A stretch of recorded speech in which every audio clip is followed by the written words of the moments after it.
మంచిది. ఈ రోజున దేవుని సన్నిధిలో మొదటి ఆదివారం దేవుడు మనల్ని ప్రేమించి గడిచిన 2 మాసాలు కాపాడి ఈ 3వ మాసంలో మొదటి ఆదివారానికి ప్రభు మనల్ని తీసుకొచ్చినందుకు ఒకసారి 2 చేతులు తీసి స్తోత్రాలు చెప్దామా? దేవుడు చేసిన మేలు బట్టి స్తోత్రాలు చెప్దాం. ఆరోగ్యం ఇచ్చినందుకు స్తోత్రాలు చెప్దాం. ఆయుష్కాలాన్ని పొడిగించినందుకు స్తోత్రాలు చెప్దాం. మన కుటుంబాన్ని మన బిడ్డల్ని కాపాడినందుకు స్తోత్రాలు చెప్దాం. ఈ రోజు ఆదివారం తీసుకొచ్చినందుకు స్తోత్రం చెప్దాం. స్తోత్రం. మంచిదండి. చాలా చాలా వందనాలు. పిల్లల తడుగు చేయక నేను దేవుని వాక్యంలోకి వెళ్ళిపోతాను. వచ్చిన భక్తులు చెప్పిన ఒక చక్కని మాట చెప్తారు, వినండి.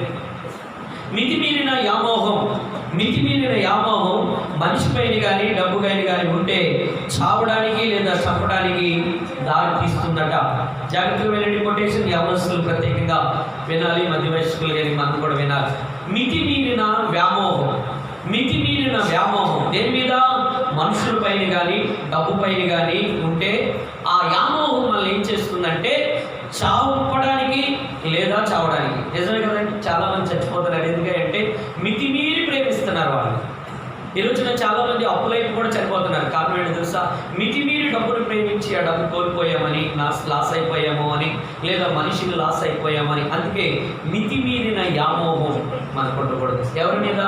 మనుషుల మీద ఉండకూడదు, డబ్బు మీద ఉండకూడదు. దేవునికి మహిమ కలుగునుగా. మితిమీరిన యామోహము మనుషుల మీదైనా డబ్బు మీదైనా ఉంటే చంపుతాము లేదా చావడానికి సిద్ధపడతామంట. దేవుని పిల్లలమైన మన చావు అనేది దేవుడు వచ్చేంత వరకు ప్రభు ఆశిస్తే అలాగే కొన్ని ఊపిరితో కూడా ఏబులాగా మనం బ్రతకాలి. దేవునికి మహిమ కలుగునుగా. అంతేగాని మనం చేతులారా ప్రాణాన్ని తీసుకోకూడదండి. మనం ఎవరి కొరకు? దేవుని మహిమార్థమై, దేవునికి మహిమ కలుగునుగా. వచ్చిన కథ చెప్పి నేను దేవుని వాక్యంలోనికి వెళ్తాను. పిల్లరా, ఒకసారి అది ఫారిన్ కంట్రీ. ఆ కంట్రీలో ఒక యజమానురాలు తన దగ్గర పెంచుకుంటున్న ఒక చిలక. ఏంటది? పెంచుకుంటున్న చిలక. ఆ చిలక ఊరకే దగ్గుతుంది అని చెప్పి ఆ చిలకను తీసుకుని ఒక డాక్టర్ గారి దగ్గరికి వెళ్ళిందట.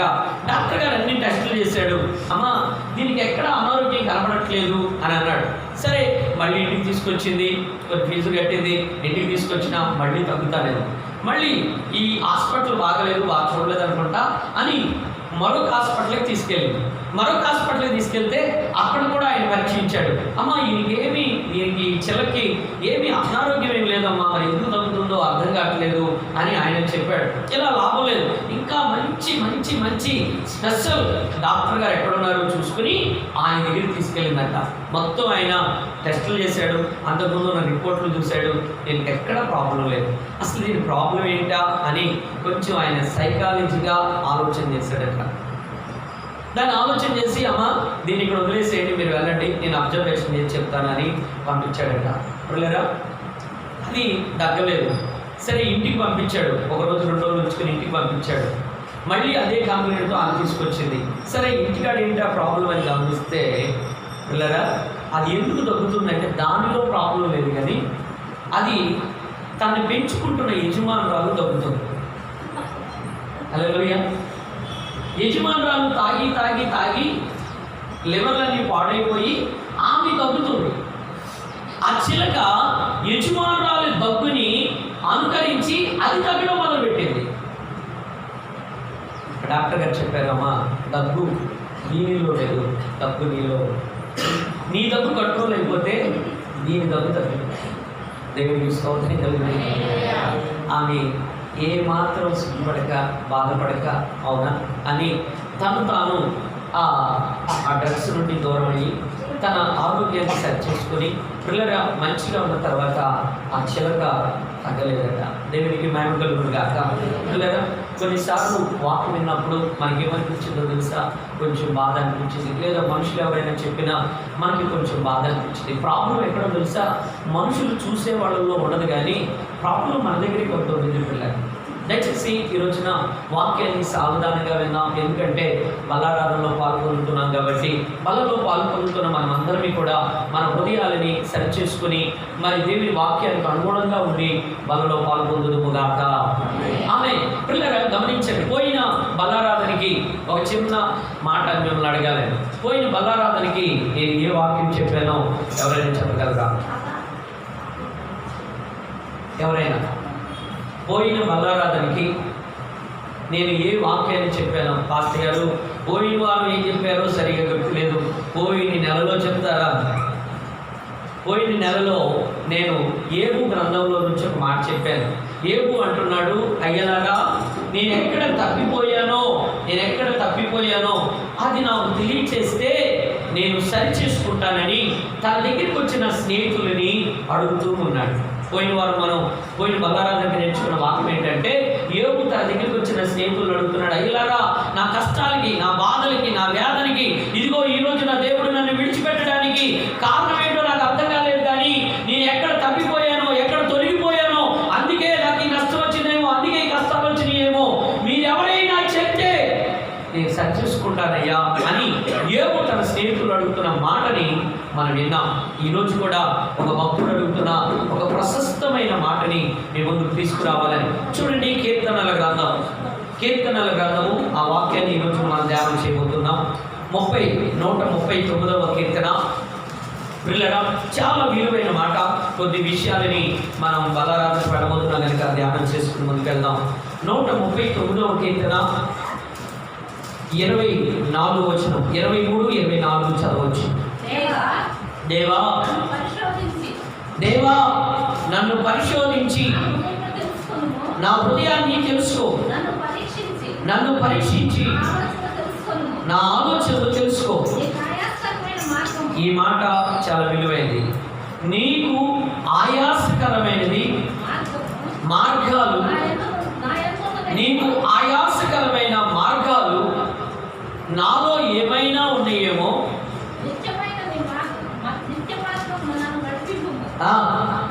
నీ మార్గాలు, నీకు ఆయాసకరం కలిగించే మార్గం నా ఎందుకు ఉన్నదేమో చూడుము, నిత్యమైన మార్గంలో నన్ను నడిపించు. అనగా మనం ఈరోజు అంశం ఏంటంటే, దేవునికి ఆయాసకరమైనది మనలో ఏదైనా ఉందా?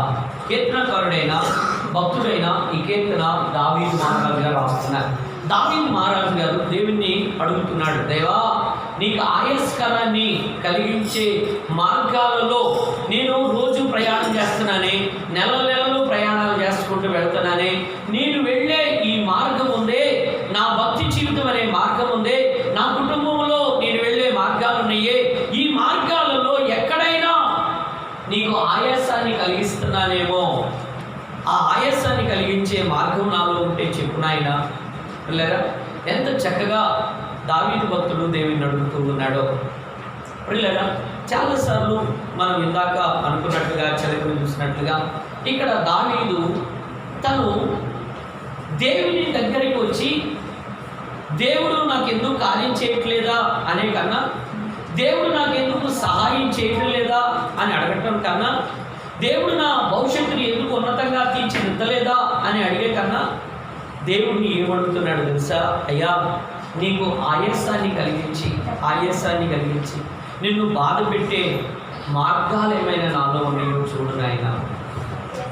ఎంత మంచి మాట అండి. ఈరోజున మనం ఎప్పుడైనా ఎవరి దగ్గరికైనా వెళ్ళి, ఏమండి ఇంట్లో ఉన్నవారు నీకు ఎప్పుడైనా బాధ కలిగించానా నేను, ఎవరైనా అడగలుగుతున్నారా చెప్పండి పిల్లలు. చాలా విలువైన మాట కదా. ఈరోజున ఆయాసం కలిగించేదని చెప్పన మీకు అర్థం అవడం కోసం వచ్చిన ఉదాహరణ చెప్తాను.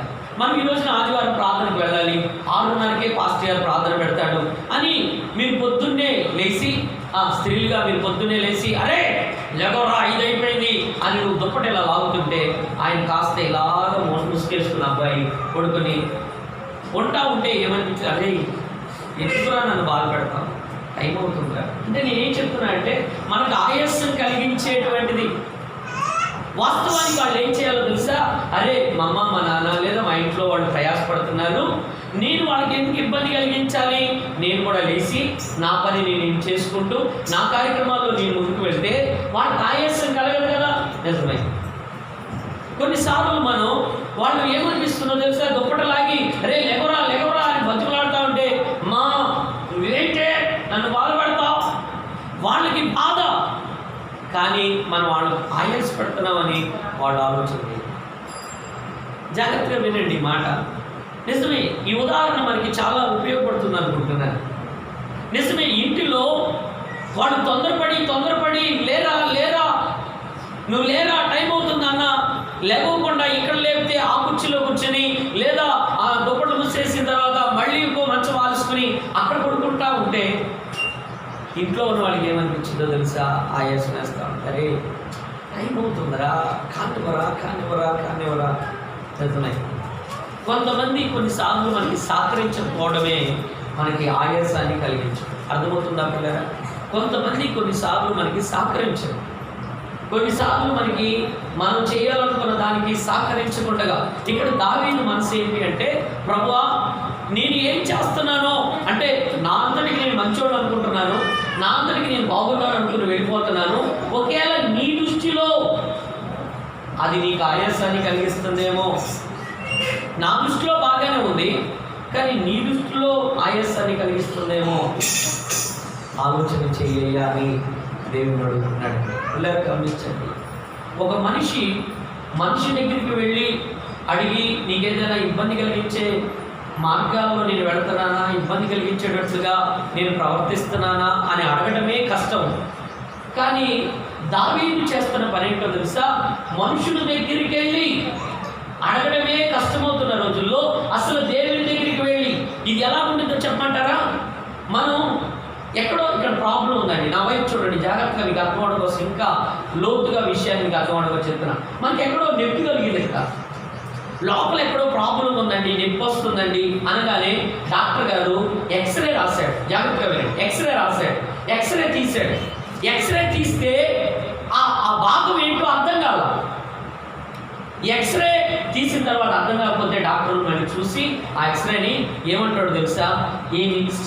సిటీ స్కానింగ్ పంపించండి. సిటీ స్కానింగ్లో అణువణువు లోపల ఏ నరం, చిన్న నరమైనా చిన్న నలకైనా సిటీ స్కానింగ్లో బయటపడింది. ఎందుకయ్యా ఈ రెండు ఉదాహరణ నేను చెప్పానంటే, స్కానింగ్ అనేది ఎవరో తెలుసా? తోటి సహోదరుడు, తోటి సహోదరి, తోటి సహోదరుడికే ఆయాసాన్ని కలిగించేది ఏంటంటే స్కానింగ్. స్కానింగ్ ఏం చేసిందంటే పైనే చూసింది. సిటీ స్కానింగ్ అంటే ఏంటో తెలుసా? లోపల అణువణువు ధూళిని కూడా చూపించేది సిటీ స్కానింగ్. పిల్లరా, దేవుడు మనలో ఆయాస్కరమైనవి చూడాలి అంటే మన అణువణువుని శోధించడం అనమాట. ఆ భావం మీకు అర్థమైందా? దావీదు ఎక్కడికి వెళ్తున్నాడంటే స్కానింగ్ దగ్గరికి వెళ్ళట్లా, సిటీ స్కానింగ్ దగ్గరికి వెళ్ళి తాను చూపించుకోవాలనుకుంటున్నాడు. లేదా అర్థమవుతుందా? మన లోపాన్ని మనకి ఆయాసం కలిగించేది స్కానింగ్ లాంటి వాడు. మనుషులు స్కానింగ్ చేస్తారు, వాడు కూడా చూస్తారు, కానీ వాడు పైనే చూస్తాడు. కానీ దేవుడు ఎలా చేస్తాడు తెలుసా? సిటీ స్కానింగ్ లా చూస్తాడు. సిటీ స్కానింగ్ అంటే ఏంటి తెలుసా? ఇక ఏదున్నా సిటీ స్కానింగ్ అంటే పంపిస్తారు. సిటీ స్కానింగ్ కన్నా ఇంకో స్కానింగ్ ఉంది, ఎంఆర్ఐ స్కానింగ్ అంటారు. ఇక దాంట్లోకి వెళితే మన లోపల చిన్న కంట కాదు, చిన్న నరం కాదు, చిన్న ఏదున్నా అక్కడ తేలిపోయింది. అమ్మా ఈ స్కానింగ్లో అర్థం కావట్లేదు, కానీ ఒకసారి ఎంఆర్ఐ స్కానింగ్ తీసుకొచ్చుకోండి.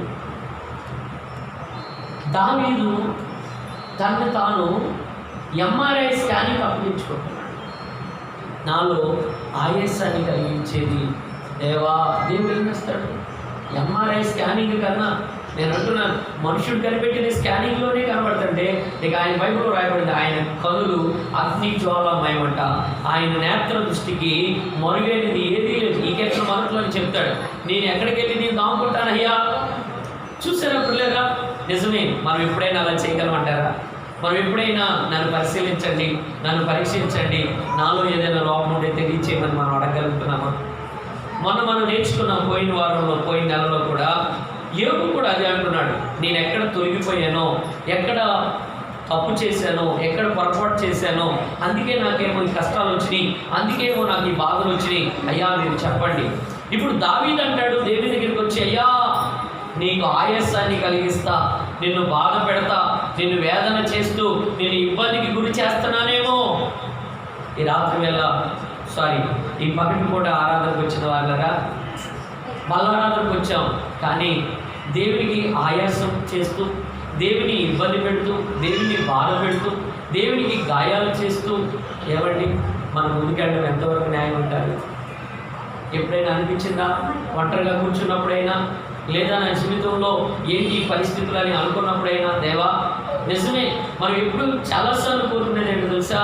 మనుషులు వాళ్ళు నన్ను ఆయాసపెడుతున్నారు, నన్ను వాళ్ళు బాధ పెడుతున్నారు, వాళ్ళ మార్గాలు సరిగా లేదు, నా కూతురు ద్వారా నేను బాధపడుతున్నాను, నా కొడుకు ద్వారా నేను బాధపడుతున్నాను, మా ఆయన మార్గాలు సరిగా లేవు, వాళ్ళ ద్వారా నేను బాధపడుతున్నానని నిజంగా విశ్వాసులమైన మన గుండెలు బాదుకుని, నా కూతురు, నా కొడుకు, నా భర్త వాళ్ళ మార్గాలు సరిగా లేవు, నాకు ఆయాసం, భక్తి జీవితం జీవిస్తున్నా నాకు ఆయాసం, నాకు వేదనగా ఉండే అని గుండెలు బాదుకుని ఏడుస్తున్న సహోదరి, దేవుడు కూడా నిన్ను నన్ను అడుగుతున్నాడు. నా సహోదరి, నా బిడ్డ, నిన్ను నా స్వరక్తం ఇచ్చి కొనుక్కున్నా, నీ కొరకు అవమానాలు, నిందల మధ్య, భూమికి మధ్య, ఆకాశానికి మధ్య వేలాడా. కానీ నువ్వు నన్ను కాదనుకుని నీ ఇష్టానుసారమైన మార్గాలలో వెళ్ళిపోతుంటే నాకు కూడా ఆయాసం అవుతుంది బిడ్డ. కొన్నిసార్లు పిల్లగా మనం అదే మార్గంలో ఉంటాం, అదే పరిస్థితులు మన కళ్ళ ముందు కనపడతా ఉంటాయి, కానీ కొన్నిసార్లు మనం చూసుకోలేము. పిల్లగా ఇక్కడ ఒక కొటేషన్ నేను రాసుకున్నాను, జాగ్రత్తగా వినండి. అదేమిటంటే, ఇతరులో ఉన్న చెడుని ఖండించడానికి చాలాసార్లు మనం ప్రయత్నిస్తాం, కానీ మనలో ఉన్న చెడుని కొన్నిసార్లు మనం చూసుకోలేము. ఇతరులు వాళ్ళు బాధ పెడుతున్నారు అనుకుంటా ఉంటాం, కానీ నా ద్వారా వాళ్ళకి బాధ కలుగుతుందేమో అని చూడలేకపోవడం బాధాకరం విషయం. వాళ్ళ ద్వారా నాకు బాధ కలుగుతుంది అంటాం, కానీ నీ ద్వారా ఎవరికైనా బాధ కలుగుతుందా? ఆలోచన చేస్తావా? చూడవు. రెండో మాట చెప్తాను చూడండి. కేవలం బయట వాటిని మాత్రమే పరీక్షించుకోవడమే కాదు, కానీ ఇక్కడ దావీదు చేస్తున్న పని తను అంతరంగంలో కూడా. కొన్నిసార్లు మనం ఎలా చూస్తామంటే, బలారాధనకు వచ్చినప్పుడు పైకి బాగానే ఉన్నాం, మన ఆదివారం వెళ్ళాను, ఈ ఆదివారం కూడా వచ్చాను, మన 3 రోజులు ఉపవాస ప్రార్థనకి వెళ్ళాను, నేను బాగానే ఉన్నాను. పిల్లరా, దావీదు ఇక్కడ తను పైన చూసుకోవటం లేదు, కానీ లోపల కూడా నేను బాగుండాలి, నా హృదయం బాగాలి, నా హృదయం తలంపులు బాగుండాలి. పిల్లరా, మనం కొన్నిసార్లు బయటికి చూసుకుంటాం, కానీ ఇప్పుడు దావీదు ఏమంటున్నాడంటే, అయ్యా నీకు ఆయాస్కరం కలిగించే మార్గాలు నాలో ఏమైనా ఉన్నాయేమో చూడు, నా లోపలే చూడు, బయటికి కాదు. బయటికి దావీదు మంచివాడు, యోగ్యుడు, సుబుద్ధి కలిగి వెళ్తున్నాడు, మంచోడు అని అందరూ చెప్తున్నారు. అయ్యా, మంచికి పైకి కనబడే మంచి కాదు, నా లోపల తలంపులు ఎలా ఉన్నాయి, నా లోపల ఆలోచనలు ఎలా ఉన్నాయి. నిజమే, దేవుని బిడ్డలారా, భక్తి జీవితంలో మనం పైకి మంచిగానే ఉంటాం. మనుషులకి పాస్టర్ గారు అంత మంచివాడండి అని మీరు అందరూ చెప్తారు, కానీ మా అమ్మని అడగండి, మా అబ్బాయి అని. ఎందుకని మా అమ్మ నన్ను రూట్గా చూసి హల్లెలూయా అంటే వేరే కాదులేండి. ఒక మాట జస్ట్ మా ఆవిడని అడగండి, పాస్టర్ గారు చాలా మంచివాడు అండి, కానీ మా ఆవిడని అడిగితే ఫస్ట్ గారు ఇప్పుడు ఏం చెప్పలేదండి అంటే ఆమె లోతుగా వెళ్ళి నా అనుభవాన్ని, నా ఆలోచనల్ని, నా తలంపుల్ని, నా ఉద్దేశాలన్నీ ఆమె గమనించింది కాబట్టి ఆమె చెప్పడం కొంచెం కష్టమే. అలాగే పిల్లగా ఈ ఆదివారం ఆరాధనకు వచ్చిన పిల్లగా మనం పైనే బాగున్నామని కాకుండా నా హృదయపు తలంపులు ఎలా ఉన్నాయి, నా హృదయంలో ధ్యానం దేని మీద ఉంది, నేను ఇక్కడ తెచ్చేది ఏదో ప్రార్థనకు వచ్చి భక్తిలాగా అనుకుంటున్నానా, లేదా ఇంటికాడ ఉన్న ఇదే ప్రేమ, ఇదే విశ్వాసం, ఇదే నమ్మకం, ఇదే పవిత్రమైన జీవితాన్ని నా ప్రభు కొరకు జీవించాలనే తలంపుతో కలిగి నేను బ్రతుకుతున్నానా అని మనం ఆలోచన చేసుకుంటాం. దేవుని బిడ్డలుగా మనం అందరినీ కూడా ఒకసారి పుట్టినప్పుడు, అబ్బో అక్కగారు ఎంత మంచిగా ఉంటారో, అన్నగారు ఎంత మంచివాడు, అక్కగారు ఎంత మంచిగా ఉంటారో, విశ్వాసాలు ఎంత మంచిగా ఉంటారో అనుకుంటాం. మంచిదే, కానీ మనం ఎప్పుడు కూడా ఒంటరిగా ఉన్నప్పుడు నిజమే, నేను ఈరోజు ఎంత మంచి మనసుతో బలారాధనలో పాల్గొందాలని వచ్చాను, నిజమే అంత మంచి తలంపులు నాకు ఉన్నాయా, అంత మంచి ఆలోచనలు నేను చేయగలుగుతున్నాను. ఇక్కడ దావీదు అంటాడు, అయ్యా నా మార్గాలు నీకు ఆయాసంగా కలిగిస్తున్నాయేమో, నీ మార్గాల్లో నన్ను నడిపించు. దేవునిది నీతి కలిగిన మార్గం, దేవునిది పరిశుద్ధమైన మార్గం, దేవునిది యథార్థమైన మార్గం, దేవునిది నిర్దోషమైన మార్గాలలో కాకుండా ప్రభువా నేను వేరే మార్గాల్లో వెళ్ళి నేను బాధపెడుతున్నానేమో ప్రభువా అని అంటాడు. అందుకే మన మార్గాలని ఈ రోజున దేవునికి మనం ఆయాస్కరం కలిగించకుండా ఉండడానికి కొన్ని జాగ్రత్తలు మనం తీసుకోవాలండి. వాటిని చెప్పి నా మాట నేను ముగిస్తాను. దేవునికి ఆయాసాన్ని కలిగించకూడదు అని అనుకుంటున్నా దేవుని బిడ్డ. అయితే నేను ఏం చేయాలంటే కొన్ని జాగ్రత్తలు తీసుకోవాలి. ఏం చేయాలి? కొన్ని జాగ్రత్తలు తీసుకోవాలి. పరిశుద్ధ గ్రంథంలో అపోస్తలుడైన పౌలు సంఘానికి రాస్తూ లెటరు ఆ లెటర్లో విశ్వాసులమైన మనం, దేవుని నమ్ముకొని క్రీస్తు రక్తంలో కడగబడిన మనం ఏం చేయాలో ఏం చేయకూడదో కొన్ని పనులు చెప్పాడు. వాటిని కూర్చుని కొన్ని వివరణ మీకు తెలియజేసి నేను ముగిస్తానండి. చూడండి, అది 2వ కొరింథీయులకు రాసిన పత్రిక సంఘానికి పౌలు గారు చెప్పిన కొన్ని చక్కని మాటలు. 2వ కొరింథీయులకు రాసిన పత్రిక 6వ అధ్యాయము చూడండి, త్వరగా తీసుకున్న వాడు 11వ వచనం దగ్గర నుండి. మీ ఎడల నాకు అంతరంగంలో ఒక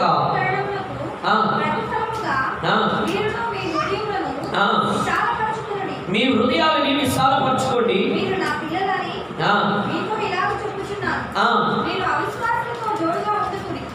చూడండి, మీరు అవిశ్వాసులతో జోడీగా ఉండబాకండి.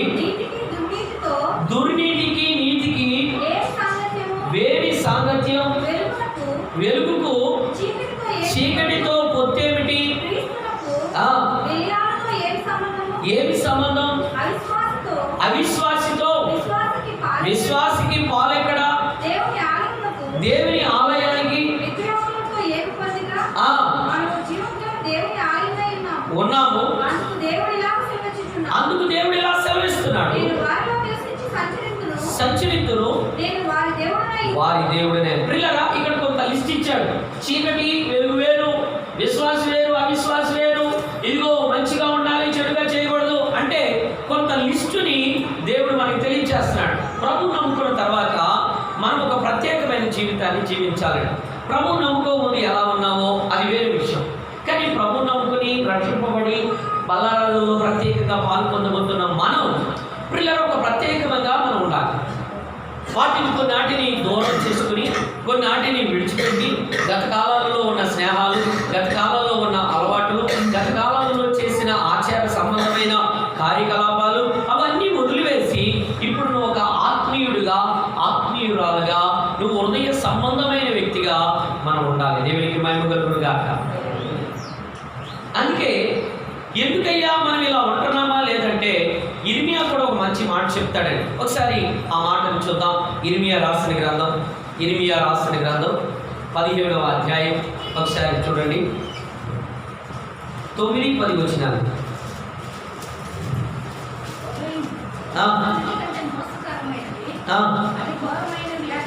హృదయము అన్నిటికన్నా మోసకరమైంది, ఘోరమైన వ్యాధి కలది. దాన్ని గ్రహించగలిగిన వారు ఎవరు లేరు. అంటే కొన్నిసార్లు మన హృదయం మనం మోసం చేస్తుందండి. మనం బాగానే ఉన్నాం అనుకుంటాం, మనం మంచిగానే ఉన్నాం అనుకుంటాం.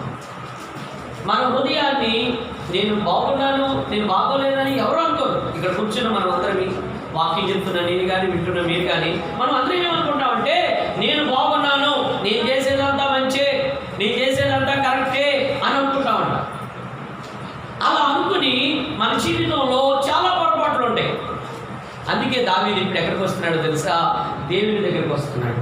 అయ్యా, నా హృదయం కూడా, నా మార్గాలు కూడా, నా హృదయం నచ్చేగా నేను ఈ మార్గాలు వెళుతున్నాను, నా మార్గాలు కూడా, నా హృదయం కూడా నీ ఎదుట సరిగా ఉండవు ప్రభా. అందుకే నువ్వు చూడు ఒకసారి. దేవుని పిల్లలారా గమనిస్తున్నారా? దేవునికి మనం అప్పగించుకోవాలి. మనల్ని నేను వెళ్ళే మార్గం నా మనసు ఏం చెప్పింది, నా మనసు నాకేం చెప్పింది, నువ్వు పర్ఫెక్ట్, అసలు 100కి 100% నువ్వు కరెక్ట్ అండి. నీ మనసు ఏం చెప్పింది, నీకు 100% కరెక్ట్ అనేది. అందుకే దావీదు తన మనసుని, తన హృదయాన్ని నమ్ముకోకుండా, ఎందుకంటే నా హృదయం నన్ను మోసం చేసింది, నా హృదయం నన్ను ఎప్పుడైనా వేరు ప్రక్కన తీసుకెళ్ళింది, అందుకని దేవా నువ్వు చూడయ్యా, నువ్వు పరిశీలించయ్యా, నీకు ఆయాసకరం కలిగించేది ఏదైనా ఉందేమో నన్ను చూసి నన్ను సరిచేయి నాయన అని దేవునికి అప్పగించుకుంటున్నాను.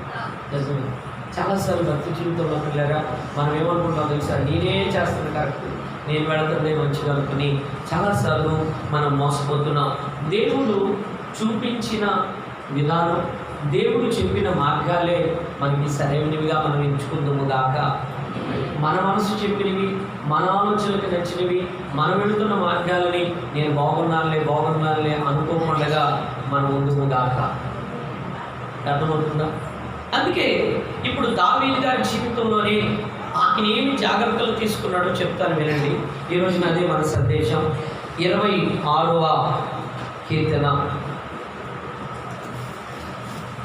మనం దేవునికి ఆయాసాన్ని కలిగించగ మార్గాలలో మనం వెళ్లకుండా ఉండాలి అంటే మనం తీసుకోవలసిన జాగ్రత్తలు ఇంచుమించుగా ఒక 7-8 చెప్తానండి. త్వరగానే చెప్తాను, లోపలికి వెళ్ళను, పైనే వాక్యాన్ని చెప్పి నేను ముగిస్తాను. దేవునికి ఆయాసం కలిగించకుండా ఉండడం కోసం దావీదు గారు తీసుకున్న కొన్ని జాగ్రత్తలు నేను చెప్తాను.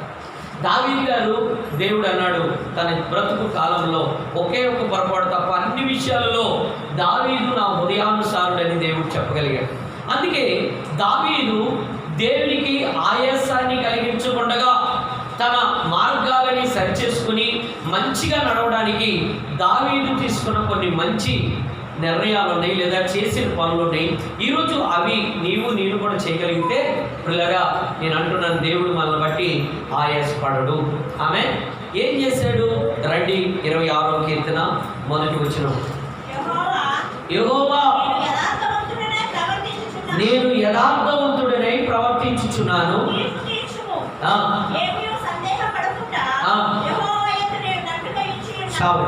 ఇక్కడ 2 మాటలు ఉన్నాయి. ఈ మొదటి వచనంలో దావీదు దేవునికి ఆయాస్కరం కలిగించకుండా ఉండడానికి ఆయన ఒక నిర్ణయాన్ని తీసుకుని ఒక ఆలోచన చేస్తున్నాడు. ఏంటయ్యా ఆయన చేస్తున్న పని అంటే, మొట్టమొదటి మాట, నేను యథార్థవంతుడిగా ఉంటున్నాను. పిల్లరా, యథార్థంగా మనం బ్రతకకపోతే, యథార్థమైన జీవితం మనం జీవించకపోతే దేవునికి ఆయాసం కలిగింది. అరే నన్ను నమ్ముకుని పెట్టి యథార్థంగా బ్రతకట్లేదేంటి? దావీదు అంటాడు, నేను యథార్థంగా బ్రతుకుతున్నాను. సరే, ఆయన ఉదయం చెప్పింది నేను యథార్థంగా ఉన్నాను, ఇక్కడ ఉన్న మనం అందరం చెప్తే నేను యథార్థంగా ఉన్నాను అంటాం. సరే, ఒక రెఫరెన్స్ మీకు చూపిస్తాను, చదవండి. అది రాజుల గ్రంథము, మొదటి రాజుల గ్రంథము 9వ అధ్యాయము 4వ వచనం, 11వ అధ్యాయం 6వ వచనం. నీ తండ్రి అయిన దావీదు నడిచినట్లు నీవు యథార్థ హృదయుడవై. చాలు. దావీదు చనిపోయిన తర్వాత దేవుడే చెప్తున్నాడు, బాబు సొలొమోన్ రాజ్, నీ తండ్రి అయిన దావీదు లాగా యథార్థంగా నడిస్తే నిన్ను సింహాసనం మీద కూర్చోబెడతా. పిల్లరా, దేవునికి ఎప్పుడు మన నుండి ఆయాసం కలుగుతుందో తెలుసా? ఎప్పుడైతే నీలో యథార్థత కనబడట్లేదో దేవునికి ఆయాసం కలుగుతుంది. దేనికో తెలుసా? దేవుడు యథార్థవంతుడు. ఆయన యథార్థతను కోరుకునేవాడు. పిల్లరా వినండి, ఆయన యథార్థవంతుడు, యథార్థతను కోరుకుంటున్నాడు. మనం ఎప్పుడైతే యథార్థ మార్గాన్ని వదిలిపెట్టేసి యథార్థతను పక్కన పెట్టి యథార్థంగా మాట్లాడకుండా యథార్థంగా ప్రవర్తించుకుంటున్నామో దేవునికి ఎంత ఆయాసం వస్తుందో. అరే నా బిడ్డ, నువ్వు యథార్థంగా ఉండాలి కదా, ఏమైంది యథార్థత కోల్పోయావు? ఆయనకి మనసంతా ఆయాసం అయిపోతుంది. పిల్లరా, దావీదు తీసుకున్న నిర్ణయం ఏంటో తెలుసా? దేవునికి ఆయాసం కలిగించకుండా ఉండాలని తీసుకున్న జాగ్రత్తలో మొట్టమొదటి జాగ్రత్త ఏంటంటే యథార్థత. దేవునికి యథార్థవంతుల ప్రార్థన ఆనందకరమని, యథార్థవంతుల భక్తులు ఆయనకి ఇష్టలని బైబిల్లో రాయబడి. ఆయనకి ఆయాసం ఎక్కడో తెలుసా?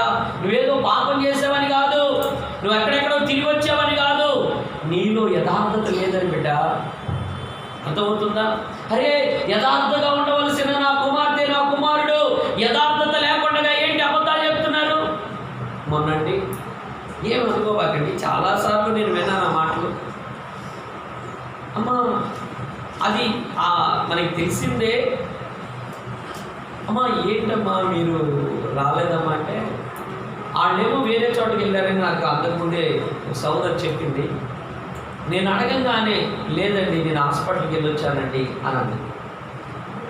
అంతకుముందే చెప్పారు, నేను వాళ్ళని అడిగాను రాలేదంటమ్మా వాళ్ళంటే, వాళ్ళు ఊరు వెళ్ళారండి అని చెప్పేది. ఈమెని నేను అడిగితే ఈమె ఏం చెప్తుందో తెలుసా? నాకు బాగా నేను హాస్పిటల్కి వెళ్ళానండి. యథార్థంగా అనుకో, ఊరిలో నేను ఎందుకు చెప్పలేకపోతున్నావు? ఊరిలో చెప్తే నేనేమన్నా అంటానా? నేనేమంటానంటే, ఉదాహరణకి యథార్థత లోపించడానికి గల కారణాలు, దేవుడికి ఎందుకు ఆయాసమో తెలుసా మనల్ని బట్టి. ఈ చిన్న విషయానికి బిడ్డ యథార్థత కోల్పోయిందేంటి? దేవుడి పిల్లలుగా దావీదు అంటాడు, అయ్యా నీకు ఆయాసం కలిగించేది నా జీవితంలో ఏమైనా ఉందో చూడయ్యా. ఆయాసం ఒక విశ్వాసి కలిగించేది ఏంటో తెలుసా? యథార్థత లేకపోతే. పిల్లలు మీకు ఒక మాట చెప్పనా, నీ బిడ్డ నీకు మన పుట్టారే బిడ్డలు, కుమార్తెలు, వాళ్ళు ఎక్కడికో వెళ్ళారు, ఫ్రెండ్స్ని కనుక్కున్నాం, ఏంట్రా మా వాడు రాలేదని చెప్పగానే, లేదు అంకుల్ మేము అందరం పిక్నిక్ వెళ్ళాము అంకుల్ అని వాడు చెప్పాడు. వీడి ఇంటికి రాయరే, ఎక్కడికి వెళ్ళారో? లేదు డాడీ, మాకు ఇవాళ ట్యూషన్లో స్పెషల్ క్లాస్ ఉంది డాడీ అని చెప్పాడు అనుకోండి. గురుడి ఎలా ఉంది మనకి? అరే నా దగ్గర యథార్థత చెప్పట్లేదేంటి? ఎంత వెళ్ళాడు పిక్నిక్కి, వీడేంటి ట్యూషన్లో ఉన్నానని చెప్తున్నాడేంటి అనగానే మనసు ఎంత పిండిద్దు కదా. నా దగ్గర యథార్థత చెప్పట్లేదు. ఈరోజు మన బిడ్డలు మన దగ్గర యథార్థత చెప్పట్లేదు.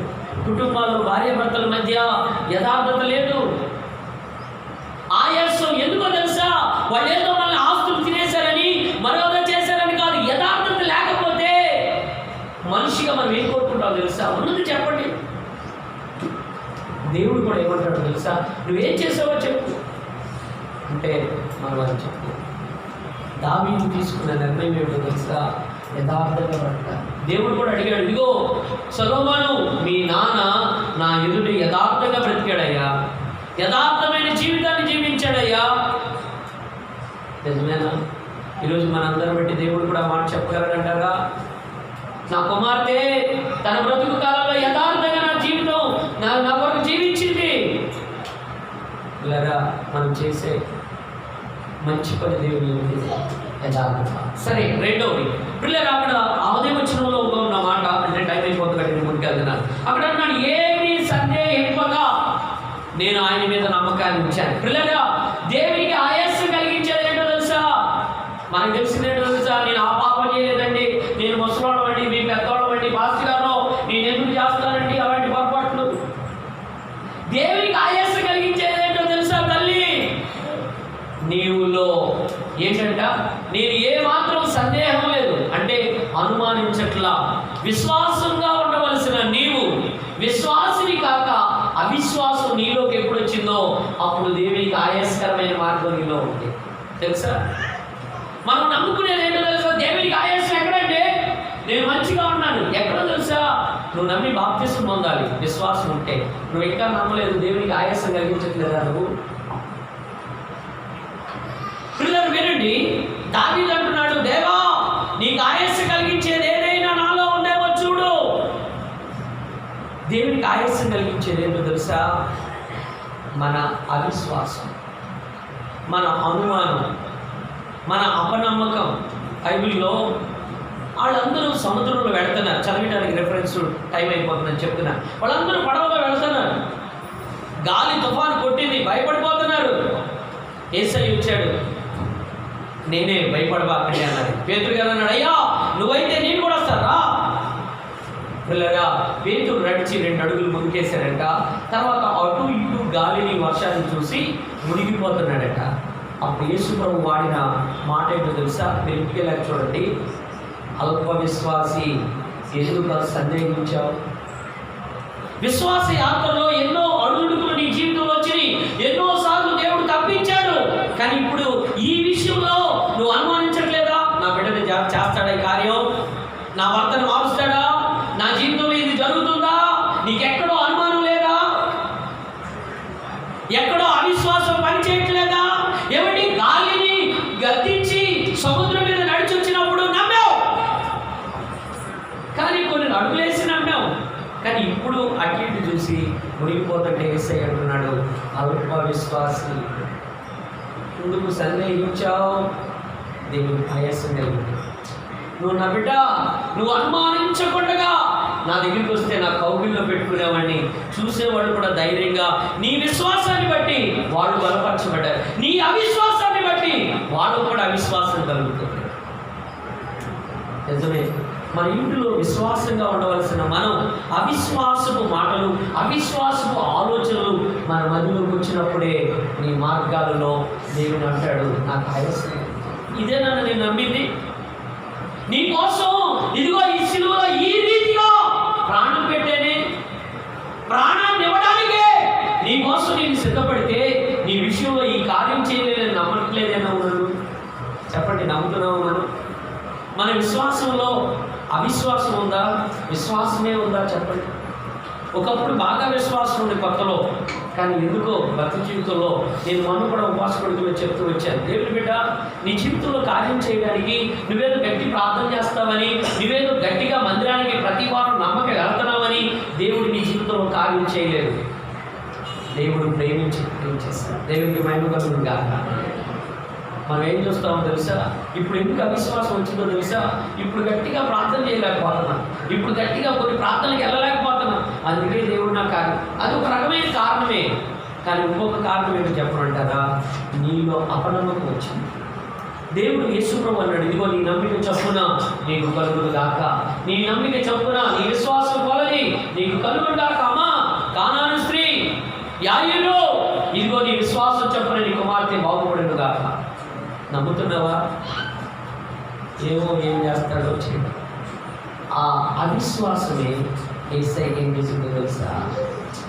ఆయాసం కలిగించి, నా బిడ్డేంటి నన్ను నమ్మట్లేదు, నా కుమారుడేంటి నమ్మట్లేదు.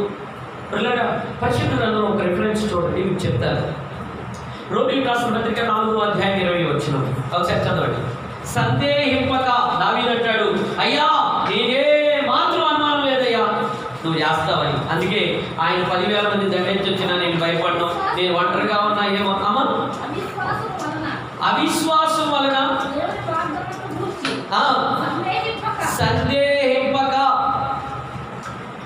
సందేహింపక అబ్రాహాము దేవుని మీద సందేహం రాలా.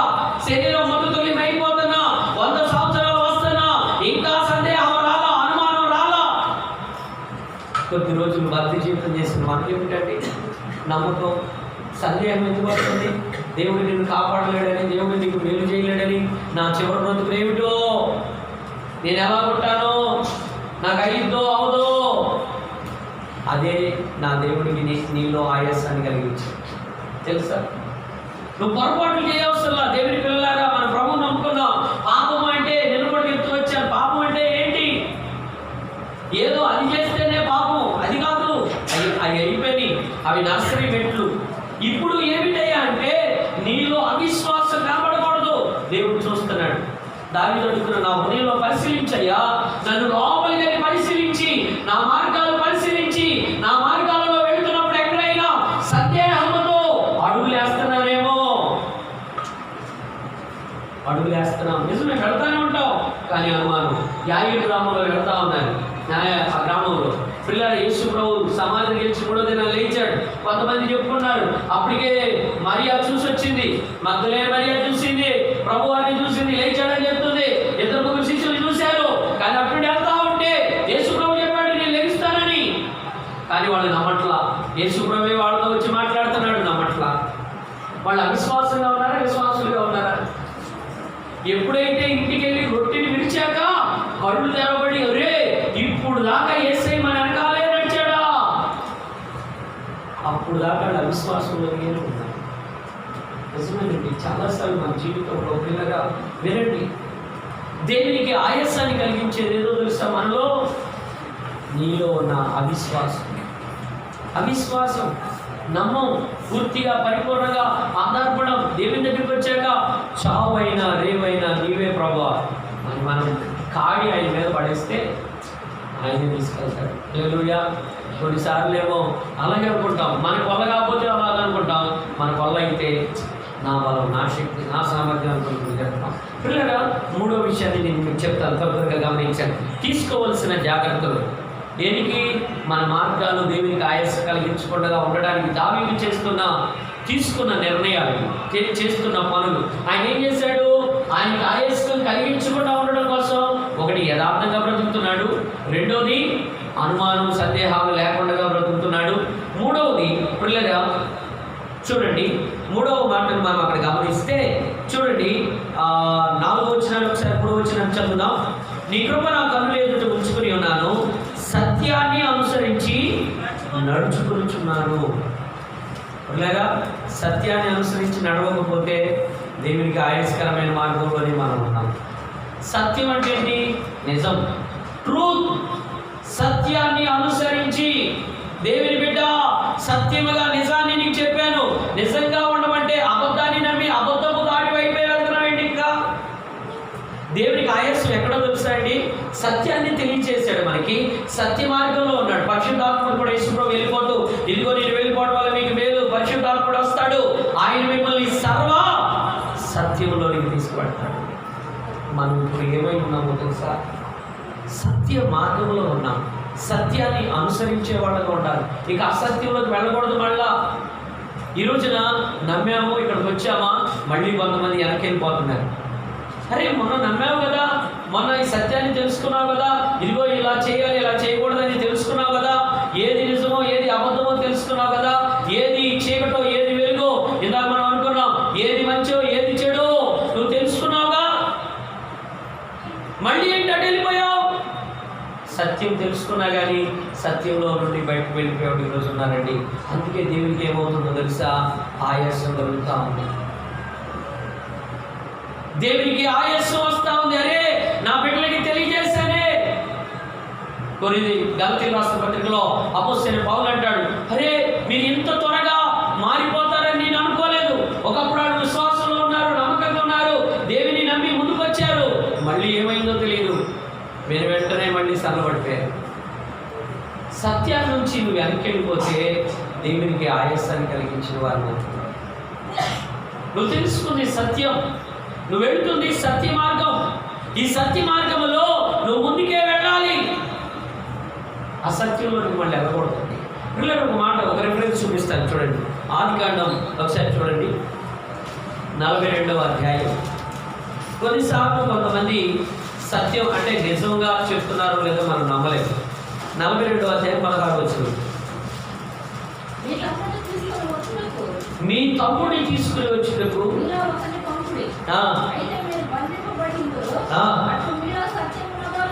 మీలో సత్యముందో లేదో, మీలో సత్యముందో లేదో, మీ మాటలు సత్యమైనవో కాదో, మీరు చేసే పనులు సత్యమైనవో కాదో తెలుసుకోవడానికి ఒకటి ఇక్కడ పెట్టి మీరు ఎదురంటే పిల్లగా వాళ్ళు సత్యం చెప్పరు. ఎందుకో తెలుసా? నా దగ్గరికి వెళ్ళి ఏం చెప్పారు? యేసేపుని అమ్మేసుకుని, నానా వాడి సేవ పులి తినేసింది నాన్న. వాళ్ళలో సత్యం లేదు, సత్యమైన మాటలు వాళ్ళు చెప్పరు, అసత్యాన్ని ప్రేమిస్తూ ఉంటారు. అందుకే యేసేపు అంటున్నాడు, మీలో సత్యం ఉందో లేదో నేను కనుక్కోవాలనుకుంటున్నాను. మీరు సత్యాన్ని అనుసరించి మాట్లాడారు ఇప్పుడు మాట, ఆ మాట ఎంతవరకు నిజమో. ఎందుకో తెలుసా? వాళ్ళు ఏ మాట చెప్పినా అసత్యమే. దాన్ని మన ప్రకారం చెప్పాలంటే అబద్ధం. మనం నిజమే చెప్పేవారిని, నిజాన్ని నమ్మేవారిని, కానీ అబద్ధాలు చెప్పి మోసపూరితమైన ప్రవర్తించేవాళ్ళు కొందరు. ఇక్కడ యేసేపు నమ్మలేకపోతున్నాడు వాడు. దేవునికి కూడా అసత్యం అంటే అంత అసత్యం. దేవుని పిల్లలారా, ఆయాసం దేనికి దేవుడికి కలుగుతుందో తెలుసా? మనల్ని బట్టి మనం సత్యం నుంచి తొలగిపోతే. మీరు ఇంత త్వరగా సత్యం నుండి తొలగిపోతారని నేను అనుకోలేదు. దయచేసి దేవుని బిడ్డలుగా మనం సత్యం నుండి తొలగిపోవాలి.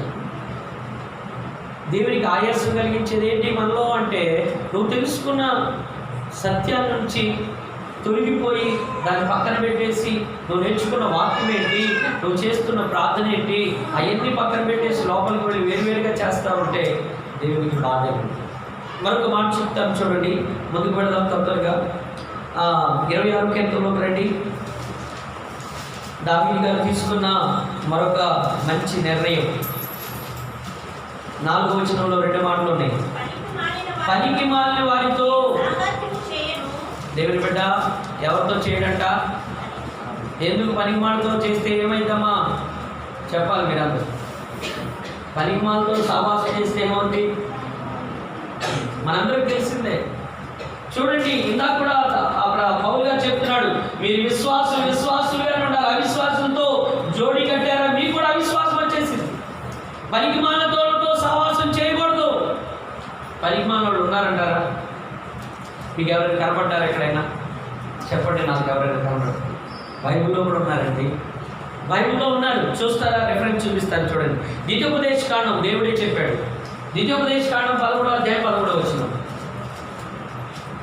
ద్వితీయోపదేశ కాండం 13వ అధ్యాయం 13వ వచనం. పనికి మాలిన కొందరు, పనికి మాలిన వారు కొందరు మీ మధ్యలో లెగుస్తారు.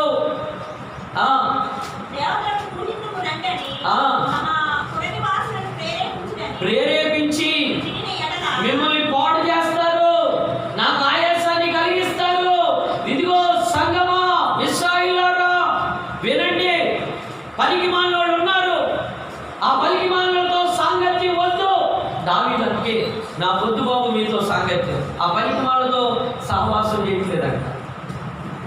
లేదా నేను ఎవరిని అనట్లేదు, కానీ నువ్వు తీసుకుంటున్నావా? జాగ్రత్త చేసుకోకపోతే మనం దేవునికి ఆయాసాన్ని కలిగిస్తాం. దావీదు ఎందుకు ఆయాసాన్ని కలిగించట్లేదు అంటే ఆయన తాను జాగ్రత్త చేసుకున్నాడు. దేవుని బిడ్డ, విశ్వాసులమైన మనం కూడా ప్రభుని ఎరిగి బలాలలో పాల్పొందుతున్న మనం, దేవుని సన్నిధికి వస్తున్న మనం జాగ్రత్త చేసుకోవాలండి. ఏమొద్దులేండి అనుకోకూడదు. వాళ్ళతో మన పిల్లలందరూ బాధపడేదేంటి, వాళ్ళతో ఎవరు వాళ్ళతో సహవాసం చేసేలా అయిపోతున్నాం. నిజమే. దావీదు చూడండి, పనికి మాలిన వాడితో సహవాసం చేయట్లేదు అన్నాడు. తర్వాత అదే వచనంలో ఒక మాట ఉంది, 26వ వచనంలో, వేషధారులతో ఏం చేయడంట? వేషధారులతో కూడా పొత్తుగా వాళ్ళతో ఏ మాత్రం చేతులు కలిపే అనుభవాలు లేవంట. ఎవరెళ్ళు? పనికి మాలిన కూడా అయితే వేషధారులు ఒక్కొక్కళ్ళంట. దేవుని బిడ్డ, ఈ రోజున మనం దేవునికి ఆయాసం కలిగించడానికి కారణం ఏంటో తెలుసా? వేషధారణ. పైకి ఒకటి, లోపల ఒకటి. ఒకళ్ళు ఉన్నప్పుడు ఒకలాగా, ఒకళ్ళు లేకపోతే మరొకలాగా. ఈ వేషధారణ దేవునికి ఎంత ఆయాసాన్ని కలిగించిందో. భక్తులమైనటువంటి మన జీవితంలో కూడా యేసు ప్రభు మత్తయి రాసిన సువార్త 23వ అధ్యాయంలో ఎన్ని పర్యాయాలు ఈ పదాన్ని వాడాడు. ఏ పదాన్ని? వేషధారులారా, వేషధారులారా, వేషధారులారా, వేషధారులారా. ఆయాసం, దేవునికి ఆయాసం ఎక్కడో తెలుసా? ఎందుకు ఆయన అంత ఆయాసపడి బాధపడి వేదన పడుతున్నాడు తెలుసా? ఆడలో ఉన్న వేషధారణ. పిల్లరా, ఒక మాట చూడండి, 23వ అధ్యాయం మత్తయి రాసిన సువార్త 23వ అధ్యాయం 23వ వచనం. అయ్యో వేషధారులైన శాస్త్రులారా,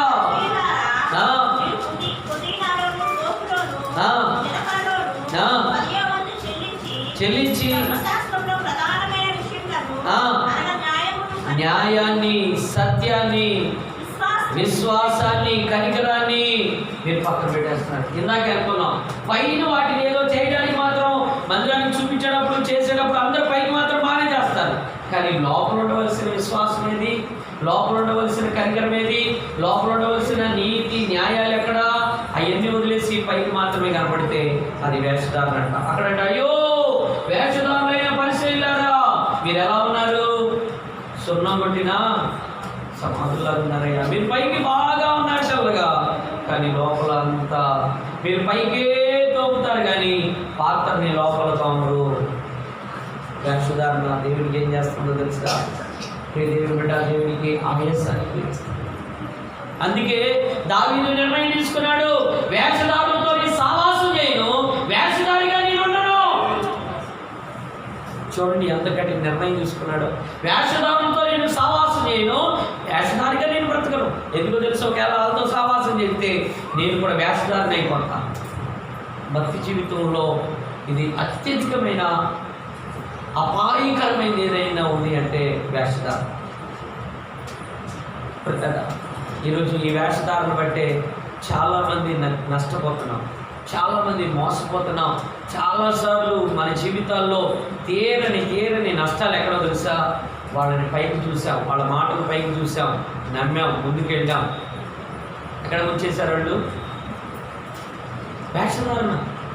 అరే అమ్మాయి ఎంత మంచిదని నమ్మి పెళ్లి చేశాం, అబ్బాయి ఎంత మంచోడని పెళ్లి చేశాం, ఎంత మంచోడని 50,000 రూపాయలు వాళ్ళకి ఇచ్చాం. వాళ్ళ పై మాటలు చూసాం, కానీ వాళ్ళ అంతరంగం. ఈరోజు అందరూ గుడ్డలు బాగుకునే దేని దగ్గర? వాళ్ళ వేషధారణ.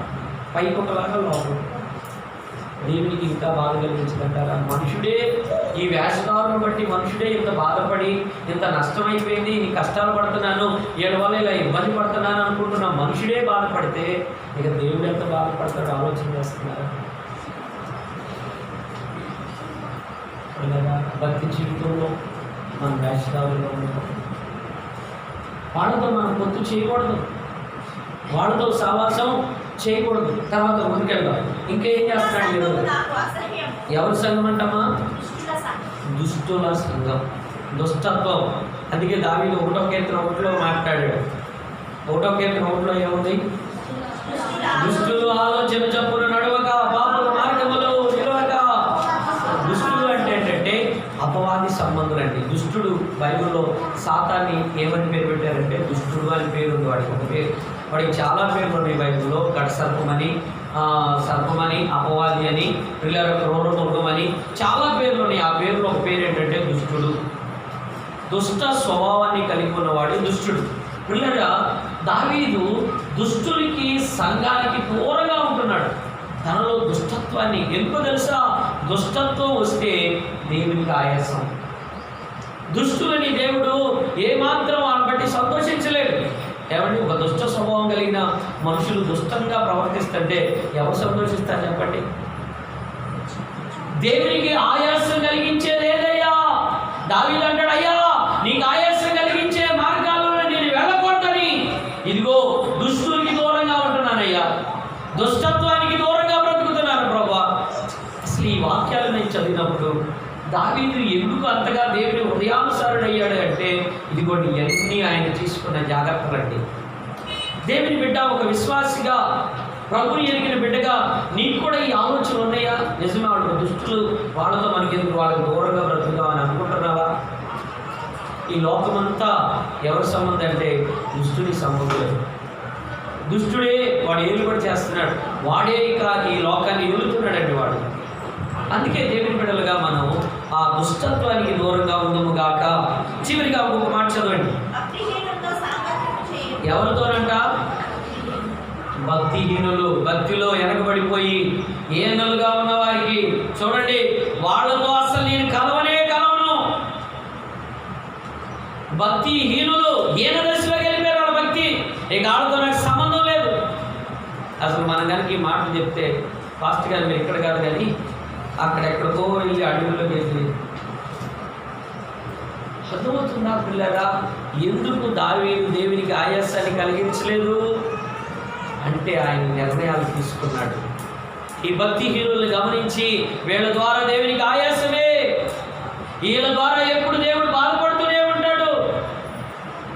కాబట్టి వాళ్ళని చూసి, నిజమే కొంతమంది జీవితాలను చూసి మనం నేర్చుకుందాము గాక. నేను అలా ఉండకూడదు, వాళ్ళలా ఉండకూడదు, వాళ్ళలాగా భక్తిహీనులుగా మారిపోకూడదు. భక్తిలో నేను ఉండాలి, దేవునికి మహిమ కలుగునుగా. నేను దూరంగా తీసుకోవాల్సిన జాగ్రత్తల గురించి చెప్తున్నాను. ఒక విశ్వాస జీవితం దేవునికి ఆయాసాన్ని కలిగించకుండా ఉండాలి అంటే తీసుకోవలసిన జాగ్రత్తలు ఏంటి? అదేనండి, మనం అనారోగ్యం వచ్చామా, గ్యాస్ వచ్చిందయ్యా, రాత్రి కడుపెత్తలా ఉంటుందయ్యా, డాక్టర్ గారు రాకుండా ఉండడం ఏం చేయమంటారయ్యా? చెప్తారు, వింటావా? టయానికి తిరుగు, చందలాడే పడుకో. జాగ్రత్త చేయకపోతే ఏమైంది? పిల్లలు ఏదైనా, ఏ రోగమైనా డాక్టర్ గారు జాగ్రత్తలు చెప్తాడు. ఎందుకో తెలుసా? అలా ఉంటే మనకు ఆ రోగం దరిదాపు రాదు. మనం ఈ జాగ్రత్తలు తీసుకోకపోతే, నేను చెప్తున్నాను, ఈ అనుభవాలు మనకి లేకపోతే ప్రతి వ్యక్తి కూడా దేవునికి ఆయాసాన్ని కలిగిస్తాడు. దావీదు అంటాడు, నాకు అమ్మగారు చదివినప్పుడు నా మనసు ఎంతగా. దావీదు భక్తుడు ఎందుకయ్యా దేవుని హృదయానుసారుడు అయ్యాడు? ఎందుకయ్యా దేవునికి ఇష్టడుగా బ్రతకగలిగాడు? ఎందుకు దేవుడు కోరుకోదగిన వ్యక్తిగా ఆయన మారిపోయాడంటే ఈ జాగ్రత్తలన్నీ తీసుకున్నాడు తన బ్రతుకు కాలంలో. తన చరిత్ర రాజుల గ్రంథంలోని సమూయేలు గ్రంథం చదవండి. నిజమే, వాళ్ళందరూ పక్కన పెట్టాడే, నేను దూరం ఉండండి. తన సముఖంలో ఆ భక్తిహీనుల్ని రానివ్వలేదండి ఆయన. ఇలా చూడండి, ఇంకా 2 మాటలు చెప్పి నేను ముగిస్తాను. ఏమైందంట? నిర్దోషముగా చేతులు కడుక్కున్నాడు. ఎప్పటికప్పుడు మనం చేయవలసిన పని ఏంటో తెలుసా? మనం ప్రతి పాపాన్ని కడుక్కోవాలి. ఈరోజు బలారాధనకు వచ్చిన దేవుని బిడ్డ, ఇప్పటికైనా నువ్వేదైనా నీ లోపల, నీ మనసులో దేవునికి ఆయాసాన్ని కలిగించిన మార్గం ఉంది, ఈ పొరపాటు అనుకున్నా మనం ఏం చేయాలో తెలుసా? కడుక్కోవాలంట. నిర్గమాకాండం ఒకసారి చూడండి. దేవుడు ఆదిలో కూడా ఈ పనిని చేయించాడండి. మందిరానికి వచ్చే మనందరి ఎడల ఈ కార్యాన్ని సూచనగా అక్కడ పెట్టాడు. నిర్గమాకాండం 30వ అధ్యాయం ఒకసారి చదవండి, నేను ముగిస్తాను. నిర్గమాకాండం 30వ అధ్యాయం 18-19 వచనాలు త్వరగా. నడుమ ఇదిగో గంగాళం ఉంచాలి, దాన్ని నీళ్లతో నింపాలి. అహరోనును అతని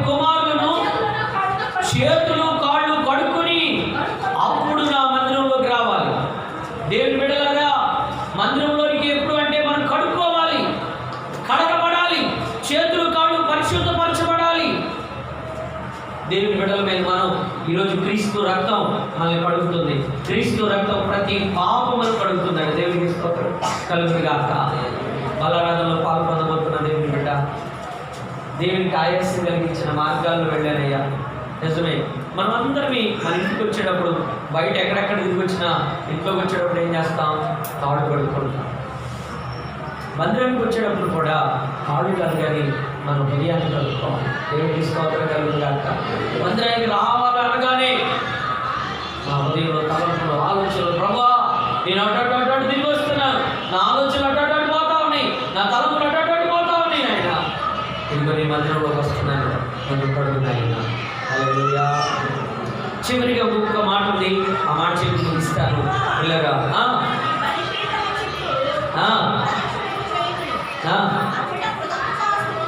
ఈ మాట విలువైందండి. అచ్చట కృతజ్ఞతాస్తుతులు చెల్లిస్తారు. దేవునికి ఆయాస కలిగించే మార్గాలలో మరొక మార్గం ఏంటో తెలుసా పిల్లగా? కృతజ్ఞత లేకపోవడం. కృతజ్ఞత లేక దేవుని నమ్ముకున్నాయి, ఇంతకాలం నేను కాపాడాడే, నీకు ఆరోగ్యం ఇచ్చాడే, నీ బిడ్డల జీవితాల్లో క్షేమాన్ని ఇచ్చాడే, ఆయన ఎడల కృతజ్ఞత ఉందా? కృతజ్ఞతతో దేవుని మరొక ఎడవక ఆయన సన్నిధిలో గడుపుతున్నావా? దేవునికి ఆయాసం ఎక్కడో తెలుసా పిల్లగా? మనం కృతజ్ఞత లేకపోవడం. ఈ వారం నన్ను కాపాడాడు, ఇదిగో ఈ వారం వల్ల నన్ను క్షేమం ఇచ్చాడు అని ఆ వారం చేసిన మేలుని జ్ఞాపకం చేసుకుని కృతజ్ఞత లేకుండా నువ్వు ఇంటికాడే కూర్చున్నావు అనుకో, దేవునికి ఏమనిపించింది?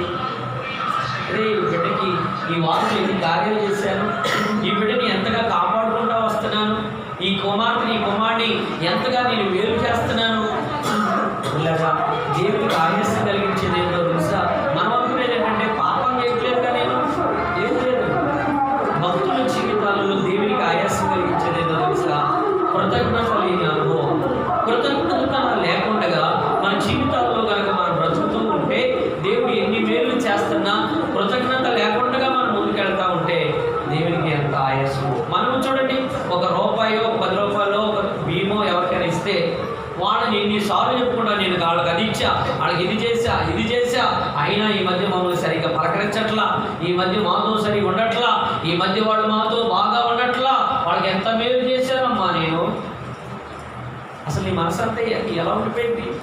మరి దేవుడు నిన్ను నన్ను ఎంత కృప చూపుతున్నాడు, ఎంతగా మేలు చేస్తున్నాడు, వారం వల్ల నిన్ను రాత్రనగా పగలనగా కాపాడుతుంటే ఆ కృతజ్ఞత ఉందా? దేవుని పిల్లలారా, దేవునికి ఆయాసం కలిగించే మార్గం. అందుకే ఇవన్నీ దావీదు తన అనుభవంలో నేర్చుకుని చేయగలుగుతున్నాడు కాబట్టి దావీదు దేవునికి ఆయాసాన్ని కలిగించలేదు. పాస్టర్ గారు, దావీదు దేవునికి ఆయాసాన్ని కలిగించకపోవడం ఏంటంటే అంటారా? ముందు ఒకే ఒక చోట పాపం చేశాడు.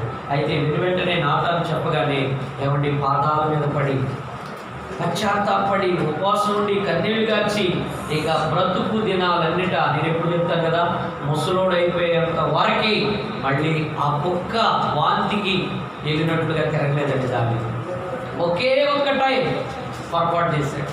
ఆ తర్వాత ఎన్నడూ తన బ్రతుకు కాలంలో పాపం చేయలేదు. దేవుడు ఏమంటాడు తెలుసా దావీదు గురించి? దావీదు ఒకే ఒక్క విషయంలో, ఆ బెత్షెబా విషయంలో తప్ప ఆయన ఏ విషయంలో నా మాట జవదాటిన వాడు కాదు అని చెప్తాడు. ఆ వర్డ్ ఉందే, అది ఉన్నతమైంది. ఆ ఒక్క విషయంలో తప్ప ఏ విషయంలో ఆయన నా మాట జవదాటలేదన్నాడు. ఇలాగా పిలుస్తున్నారు కనుక దేవుని పడవ మీద మనం ఈ దినాన బలారాధనలో పాల్గొనబోతున్న మనం దేవునికి ఆయాసం కలిగించే మార్గాలు అయ్యా నాలో ఉన్నాయా? నీకు ఆయాసాన్ని కలిగిస్తున్నానా? ఇంట్లో మనం ఆయాసంతోనే బతుకుతున్నాం కదండి. మన బిడ్డల ద్వారా, కుటుంబంలో ఉన్న వారి ద్వారా ఆయాసపడుతూ వీళ్ళ మార్గాలు బాగో, వీళ్ళు బాగోరని ఆయాసపడుతూ ఎంత బాధపడుతున్నావో ఎరిగిన సహోదరి, ఆ ప్రభువుని ఆయాసపెట్టడం న్యాయమా? తలలు వచ్చండి ప్రార్థించేద్దాం. పిల్లరా, ఏదైనా దేవుని కొరకు దేవుని సన్నిధికి వచ్చిన మనమందరినీ కూడా ఒక కింద ప్రార్థించేద్దామా? ప్రభువుని అడుగుదామా? ప్రభువా, దావీదు వలె అయ్యా నన్ను పరిశీలించయ్యా, నన్ను పరీక్షించయ్యా, నీకు ఆయాసం కలిగించేది ఏదైనా